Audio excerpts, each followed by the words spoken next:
시간 찬송가 325장 찬송하겠습니다. 예수가 함께 계시니 시험이 오나 겁없네. 기쁨의 근원 되시는 예수를 위해 삽시다. 날마다 주를 섬기며 언제나 주를 기리고 그 사랑 안에 살면서 딴 길로 가지 맙시다. 이 세상 사는 동안에 주 이름 전파하면서 무한한 복락 주시는 예수를 위해 삽시다. 날마다 주를 섬기며 언제나 주를 기리고 그 사랑 안에 살면서 딴 길로 가지 맙시다. 이 세상 친구 없어도 예수는 나의 친구니 불의한 일을 버리고 예수를 위해 삽시다. 날마다 주를 섬기며 언제나 주를 기리고 그 사랑 안에 살면서 딴 길로 가지 맙시다. 주께서 심판하실 때 잘했다 칭찬하리니 이러한 상급 받도록 예수를 위해 삽시다. 날마다 주를 섬기며 언제나 주를 기리고 그 사랑 안에 살면서 딴 길로 가지 맙시다. 고마우신 하나님 아버지, 하나님의 크신 은혜와 사랑을 감사드립니다. 지난 한 주간도 하나님의 은혜 가운데 저희들을 지켜주시고 또 보호하여 주심에 더욱 감사를 드립니다. 그러나 하나님 아버지, 우리 앞에 펼쳐진 현실은 코로나19라는 힘들고 어려운 시간이 계속해서 늘어만 가고 있습니다. 전능하신 하나님께서 저희들을 불쌍히 여겨주셔서 이러한 고난 속에서 하나님을 바라볼 수 있는 믿음을 주시고 하나님의 크신 긍휼과 사랑으로 말미암아 이 고난의 때가 하루속히 지나갈 수 있도록 주님께서 크신 은혜를 베풀어 주시옵소서. 내일 주일도 저희들이 온라인으로 비대면으로 예배합니다. 주님께서 사랑하는 모든 성도들을 지켜주시고 흩어져 있는 어린아이들까지 함께해 주셔서 우리가 어떠한 모양으로 있던 것 간에 마음과 뜻과 정성을 다해서 예배할 수 있는 믿음의 사람이 다 될 수 있도록 은혜를 베풀어 주시되 복된 토요일 믿음으로 주일을 준비할 수 있는 거룩한 삶, 거룩한 은혜, 거룩한 시간이 될 수 있도록 주님 함께해 주시옵소서. 오늘 우리에게 주시는 말씀에 귀를 기울이기를 원합니다. 몰락해가는 바벨론의 모습을 보면서 세상을 쫓아 살았던 우리의 모습을 내려놓고 오직 하나님만을 경외하며 섬기기를 결단하는 저희들의 믿음과 신앙이 되게 하여 주옵소서. 감사드리며 예수님 이름으로 기도합니다. 아멘. 이 아침 우리가 함께 볼 하나님 말씀은 이사야 47장 1절 말부터 마지막 절까지 말씀 되겠습니다. 구약 성경 1026쪽 이사야 47장 1절부터 15절까지의 말씀 제가 봉독해 올리겠습니다. 처녀딸 바벨론이여 내려와서 티끌에 앉으라. 딸 갈대하여 보좌가 없어졌으니 땅에 앉으라. 내가 다시는 곱고 알이 떴다 일컬음을 받지 못할 것임이라. 맷돌을 가지고 가루를 갈고 너울을 벗으며 치마를 걷어 다리를 드러내고 강을 건너라. 내 속살이 드러나고 내 부끄러운 것이 보일 것이라. 내가 보복하되 사람을 아끼지 아니하리라. 우리의 구원자는 그의 이름이 만군의 여호와라. 이스라엘의 거룩한 이신이라. 딸 갈대하여 잠잠히 앉으라. 흑암으로 들어가라. 내가 다시는 여러 왕국의 여주인이라 일컬음을 받지 못하리라. 전에 내가 내 백성에게 노하여 내 기업을 욕되게 하여 그들을 내 손에 넘겨 주었거늘 내가 그들을 긍휼히 여기지 아니하고 늙은이에게 내 멍에를 심히 무겁게 메우며 말하기를 내가 영영이 여주인이 되리라 하고 이 일을 내 마음에 두지 아니하며 그들의 종말도 생각하지 아니하였도다. 그러므로 사치하고 평안히 지내며 마음이 이르기를 나뿐이라 나 외에 다른 이가 없도다. 나는 가부로 지내지도 아니하며 자녀를 잃어버리는 일도 모르리라 하는 자여, 너는 이제 들을지어다. 한날에 갑자기 자녀를 잃으며 과부가 되는 이 두 가지 일이 내게 임할 것이라. 내가 무수한 주술과 많은 주문을 빌릴지라도 이 일이 온전히 내게 임하리라. 내가 내 악을 의지하고 스스로 이르기를 나를 보는 자가 없다 하나니 내 지혜와 내 지식이 너를 유혹하였음이니라. 내 마음에 이르기를 나뿐이라 나 외에 다른 이가 없다 하였으므로 재앙이 내게 임하리라. 그러나 내가 그 근원을 알지 못할 것이며 손해가 내게 이르리라. 그러나 이를 물리칠 능력이 없을 것이며 파멸이 호련히 내게 임하리라. 그러나 내가 알지 못할 것이니라. 이제 너는 젊어서부터 힘쓰던 주문과 많은 주술을 가지고 맞서보라. 혹시 유익을 얻을 수 있을는지, 혹시 놀라게 할 수 있을는지. 내가 많은 계략으로 말미암아 피곤하게 되었도다. 하늘을 살피는 자와 별을 보는 자와 초월한 날에 예고하는 자들에게 일어나 내게 임할 그 일에서 너를 구원하게 하여 보라. 보라, 그들은 초계 같아서 불에 타리니 그 불꽃의 세력에서 스스로 구원하지 못할 것이라. 이 불은 덮게 할 숯불이 아니요 그 앞에 앉을 만한 불도 아니니라. 내가 같이 힘쓰던 자들이 내게 이같이 되리니 어려서부터 너와 함께 장사하던 자들이 각기 제 길로 흩어지고 너를 구원할 자가 없으리라. 아멘.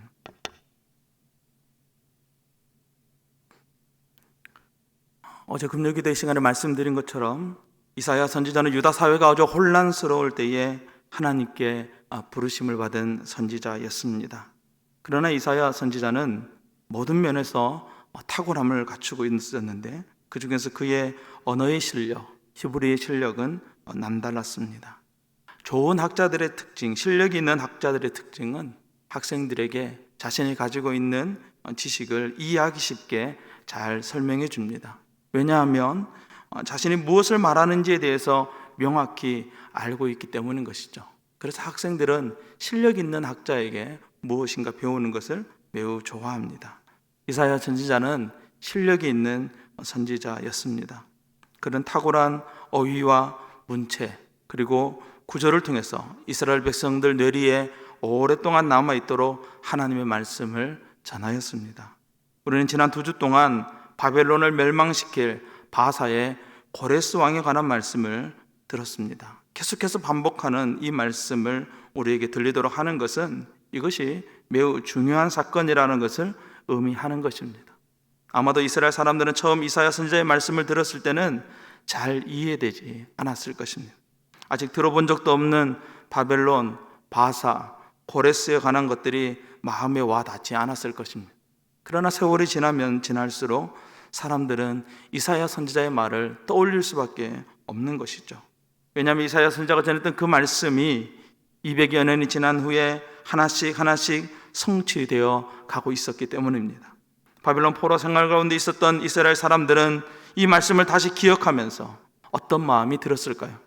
아마도 하나님이 자신들을 회복시켜 주실 것을 기대하지 않았을까라고 생각할 수 있습니다. 하지만 이사야서 말씀을 다시 한번 우리가 곰곰이 살펴보면 결코 그렇지 않다는 것을 발견하게 됩니다. 그들은 오랜 세월만큼 변해버렸습니다. 그들의 삶도 변하고 그들의 신앙도 변해버렸던 것입니다. 이방 땅에서 이방신을 섬기는 상황이 이스라엘 안에 만연해져 버렸습니다. 여러분, 우리가 며칠 동안 반복해서 듣는 말씀이 있습니다. 그것은 하나님께서 자신을 소개하기를 나는 하나님이라 나 외에는 다른 신이 없느니라 라는 말씀을 하나님께서 계속해서 말씀해주고 있습니다. 우리 하나님은 유일하신 하나님이십니다. 왜 이사야 선지자는 이 당연한 말을 계속해서 반복하는 것일까요? 그 이유가 오늘 본문 속에 나타나 있습니다. 바벨론 사람들은 자신이 섬기는 신이었던 벨과 느보로 말미암아 자신들이 신이 되었다라는 착각에 빠져 있었기 때문입니다. 7절 말씀 보면 이렇게 말합니다. 내가 영영이 영원히 여주인이 될 것이로다. 종말은 생각하지도 아니한다. 8절 말씀에는요, 나뿐이라 나 외에는 다른 이가 없도다. 10절에도 나 외에는 다른 이가 없다.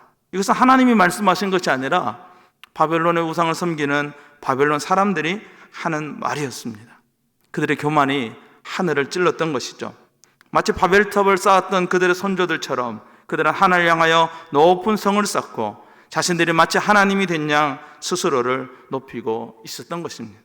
하나님께서 이러한 상황 가운데 놓여 있는 바벨론, 그리고 그러한 바벨론에 살면서 하나님을 잊어버려가는 이스라엘 사람들을 향해서 오늘 이 말씀을 주고 있는 것입니다. 오늘 새벽 두 가지를 생각해 보기를 원합니다. 첫 번째, 오늘 말씀 속에 주시는 메시지는 바로 이스라엘 사람들에게 경종을 울리기 위해서 주시는 말씀이라는 거예요. 너희는 나를 버리고 따랐던 수많은 우상들을 내가 다 알고 있다. 그러나 나는 너희를 용서할 것이다. 그러므로 너희는 나에게로 돌아오라. 이러한 엄중한 경고와 함께 하나님은 넓으신 사랑을 선포하는 것이 바로 하나님의 말씀이었어요. 여러분, 우리는 세상 속에 살아가다 보면 세상 사람들의 삶을 우리도 모르게 은연중에 닮아가게 되고 그들처럼 생각하고 그들처럼 살아가게 됩니다. 세상 사람들의 철학과 삶 속에는 하나님이 없습니다. 하나님이 없는 삶을 따라가다 보면 우리의 삶도 어느새 하나님이 없는 삶을 살아가고 있다는 것을 발견하게 되는 것이죠. 꼭 우상을 섬겨야만, 점을 쳐야만 우상 숭배가 아닙니다.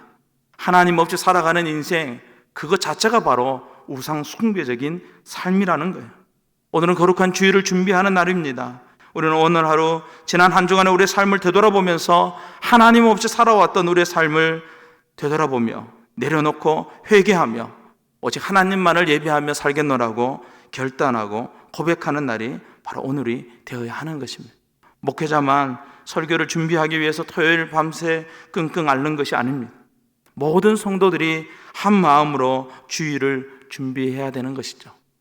저희 집은 토요일 12시가 넘으면 TV도 끄고 컴퓨터도 끄고 하던 모든 것들을 다 멈추고 주일을 준비하는 시간을 갖습니다. 그리고 온 가족이 조금 일찍 저녁을 먹고 함께 담소를 나누고 주일을 고대하는 마음으로 하루 일과를 일찍 마무리하고 잠자리에 듭니다.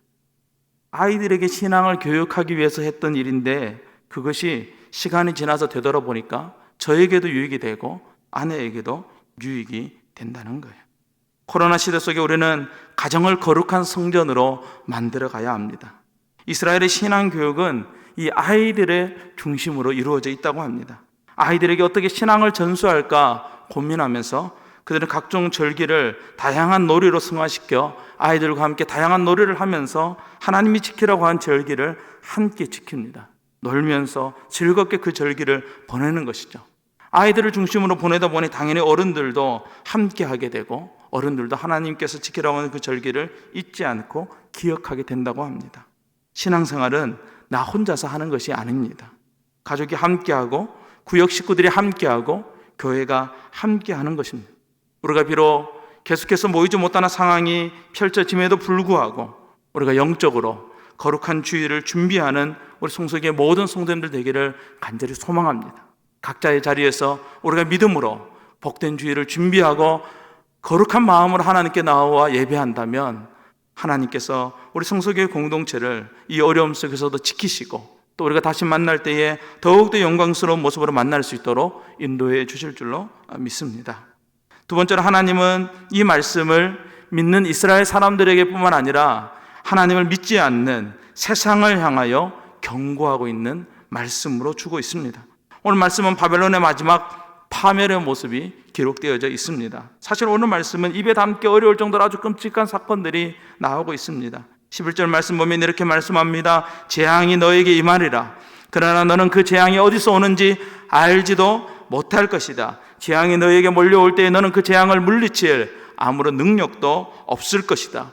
그 재앙이 내리는 그 파멸을 피할 수 없으며 그 파멸은 전례가 없는 파멸일 것이다 라고 경고하고 있습니다. 11절 말씀은 심히 두려운 말씀입니다. 하나님의 엄중한 파멸의 선언 앞에서 사람은 녹아내릴 수밖에 없는 것이죠. 스스로 가장 아름답다고 여겼던 처녀 바벨론, 딸 갈대아는 벌거벗겨져서 포로로 끌려가는 비참한 신세가 되고 말았던 것입니다. 그들이 이러한 비참한 신세가 되게 되는 이유, 그것은 바로 그들이 행했던 죄악 때문입니다. 6절 말씀 보면 그들의 죄악의 내용이 이렇게 기록하고 있습니다. 그들은 이스라엘 백성들을 긍휼히 여기지 않았습니다. 두 번째로 그들은 노인들에게 무거운 멍에를 매게 하고 학대했습니다. 세 번째, 그들은 사람들을 무자비하게 짓밟으며 그 위에서 군림했습니다. 6절 말씀을 한마디로 정의하면 오만방자했다는 말로 표현할 수 있을 것입니다. 하나님은 그들의 오만방자한 모습을 바로 그들의 죄로 지적하고 있습니다. 시대마다 도덕적 해이를 기준하는 기준이 조금씩 다릅니다. 요즘에는 어린아이들이 아주 중요하죠. 최근 어린아이를 학대해서 죽게 만든 계부와 친모가 징역 30년을 받았다라는 뉴스를 우리가 다 보았습니다. 아마도 많은 분들이 30년은 너무 적은 것이 아닌가라는 생각이 들었을 것입니다. 사실 저도 그 뉴스를 보면서 그런 생각이 들었습니다. 요즘은 어린아이가 기준이에요. 그런데 이 시대는, 이 바벨론 시대에는 노인들을 어떻게 대우하는가가 바로 도덕적 기준이 되는 시대였습니다. 한평생 가족을 위해서 희생하고 또 온 마음과 뜻을 다해서 복량했던 그 가족들을 위해서 희생했던 그 사람이 이제 노인이 되어 아무 힘이 없는 그때에 그 노인을 잘 돌보고 공경하는 것이 바로 도덕적인 기준이었다는 거예요. 그러나 바벨론은 그런 노인들을 학대하고 짓밟음으로써 하나님의 진노를 샀습니다. 이것은 단순히 노인을 학대한 것만을 말하는 것이 아니라 그들의 도덕적 해이가 이처럼 매우 처참한 지경에 이르렀다는 것을 말씀하는 것입니다. 이런 면에서 오늘 말씀은 하나님을 알지 못하는 세상을 향하여 주는 경고입니다. 세상은 자기들이 자기 인생의 주인인 것처럼 생각하고 자기 멋대로 타락한 삶을 살아가고 있지만 그들의 인생의 끝에는 심판이 기다리고 있다는 그 경고의 말씀이 오늘 말씀인 것이죠. 이 두 가지 메시지를 하나로 묶어보면 우리는 이 말씀을 이렇게 적용할 수 있을 것입니다. 우리 그리스도인들은 우리의 삶에 우리도 모르게 배어들어온 우상과 하나님 없이 살아갈 수 있다는 이 교만을 버리고 이러한 교만 속에 살아가는 세상을 향하여 심판의 엄중한 메시지, 즉 복음을 전해야 된다는 것을 우리는 깨달아야 합니다. 내일은 복된 주일입니다. 이러한 우리의 정체성을 다시금 회복하고 하나님의 자녀로서 또 언약 백성으로서 복음의 증인으로서 살아가기를 결단하는 날입니다. 그러한 복된 주일을 고대하면서 오늘 하루도 거룩한 삶을 향하여 질려가는 저와 여러분이 다 될 수 있기를 주님의 이름으로 축원합니다. 이제 우리가 함께 기도하며 나아가기를 원합니다. 우리가 주일을 기다리는 마음으로 함께 기도할 때에 먼저는 담임 목사님을 위해서 기도하기를 원합니다. 말씀을 준비하는 주의 종 가운데 하나님의 은혜를 더해 주시고 그 준비한 말씀을 통하여 정말로 우리에게 선포되어질 때에 그 말씀이 우리에게 30배, 60배, 100배의 결실을 맺는 은혜의 시간이 될 수 있게 해달라고 기도하면 좋겠습니다. 다가오는 주일에는 유아유치부, 유초등부 여름 성경학교가 계속해서 진행됩니다. 이제 마지막 날인데 하나님께서 우리 아이들에게 크신 은혜를 허락해 주시기를 우리가 기도하면 좋겠습니다. 온라인으로 예배하고 있습니다. 이에 따라 불편함을 가지고 또 어려움을 가지는 어르신들도 있습니다. 하나님께서 그들을 긍휼히 여겨주시고 하루속히 교회 문이 열려져서 함께 현장에서 예배할 수 있는 은혜의 날을 허락해달라고, 무엇보다도 코로나19로부터 우리가 하루속히 자유롭게 해달라고, 우리 각자 가져온 기도의 제목을 놓고 이제 우리 함께 하나님께 기도하며 나아가겠습니다. 다 같이 기도합니다. 거룩하신 하나님 아버지, 은혜를 감사합니다. 복된 주일을 앞두고 저희들이 이 새벽에도 하나님께 기도하며 나아갑니다. 하나님, 우리의 심령을 붙들어 주옵소서. 우리의 마음을 붙들어 주옵소서. 우리도 모르게 세상에 섞여 세상의 가치관과 세상의 생각을 쫓아 살아가던 우리의 삶을 회개합니다. 주님, 용서하여 주시옵소서. 하나님 아버지, 하나님을 알지 못하는 저 세상을 향하여 복음을 전할 수 있는 믿음, 소망 우리 모두 가질 수 있도록 은혜가 받게 주옵소서. 복된 주일 세우신 담임 목사님 가운데 성령의 충만함을 주시고 능력을 주셔서 그 말씀이 온라인을 통하여 사랑하는 가정마다 전파되어질 때 그 말씀을 통하여 가정이 세워지고 위로받고 새로운 힘과 능력을 얻을 수 있게 도와주시고 유아유치부 초등부 여름 성경학교 가운데 하나님 크신 은혜를 주시되 준비하는 교육자들과 선생님들 모든 어린아이들에게 주님 아버지 은혜를 베풀어 주옵소서. 주님 그런 일고로부터 우리가 벗어나기 원합니다. 하나님 도우시고 은혜를 베풀어 주옵소서. 예수님.